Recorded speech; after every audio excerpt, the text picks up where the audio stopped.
Good afternoon, everyone. My name's Gordon Gilchrist, and you are very welcome to our webinar this afternoon entitled Maximising Your Fee Protection Scheme. And I am joined this afternoon by James Howell. Good afternoon, James. Good afternoon, Gordon. Good afternoon, everybody. So why don't we just have a look at the benefits then of such a scheme, if I can. James, why don't you just take us through some of your comments here?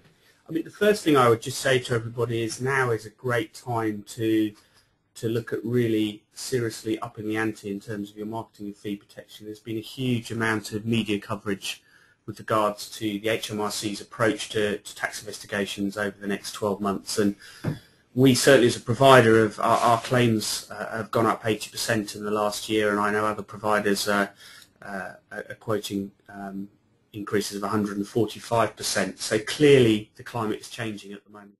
Because the customer will always win at the end of the day, in your experience, are you finding that the customer, being the client of the accounting practice, is saying, this is a service I would rather have than not have?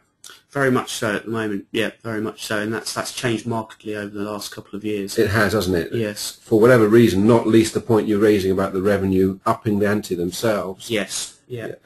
I, as an entrepreneur, would feel a little unprotected, you know, if the revenue come down and say, let's have a look at your stuff, old boy, and my accountant gets involved.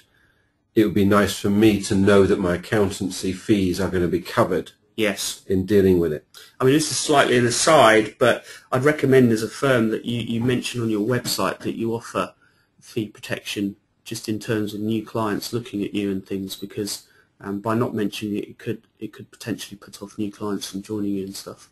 Okay. Now, the accounting firm themselves, if they don't have insurance, one of the things I've often heard over the years is after they sort the problem out with the client and send them the bill, yes, if they're not insured, very often the client comes up with spurious excuses why they shouldn't pay the bill. Yes. With things like, well, it's your fault anyway. And so, in fact, you start losing, you could run the risk of certainly losing the client even though you've done a good job. Yes. I think most people probably listening would agree that, you know, one of the biggest causes of fee disputes are tax investigations, and very rarely do you get all the fees settled when it is a tax investigation. And this obviously helps to solve that issue and things.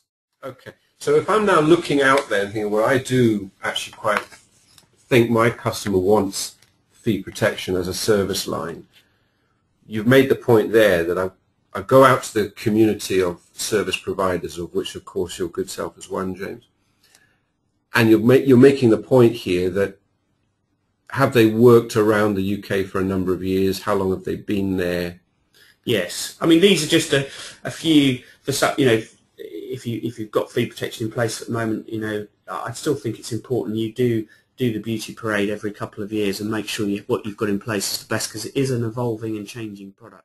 Okay, let's turn that to, yeah, if we could, let's think about the marketing now, because everything that one does in business has got to be supported with some powerful marketing. Satisfying what I call an unsatisfied market uniquely well is what marketing is all about. This makes us, well, as you say, a lot of our firms now offer it, but they don't market it strongly. Yes, it's sort of there. If you want it, we'll do it. In my experience, a lot of firms do it quite half-heartedly, and that is often a big reason for quite low take-up rates. But by really trying to make fee protection part of the culture of the practice and trying to plan and put together a strong marketing campaign, a lot of which your provider should be able to do for you as well. So it's more the planning and putting the structures in places which is important at your end, but if you're working with the right provider, they should be able to do a lot of the rest of the hard graft for you and stuff.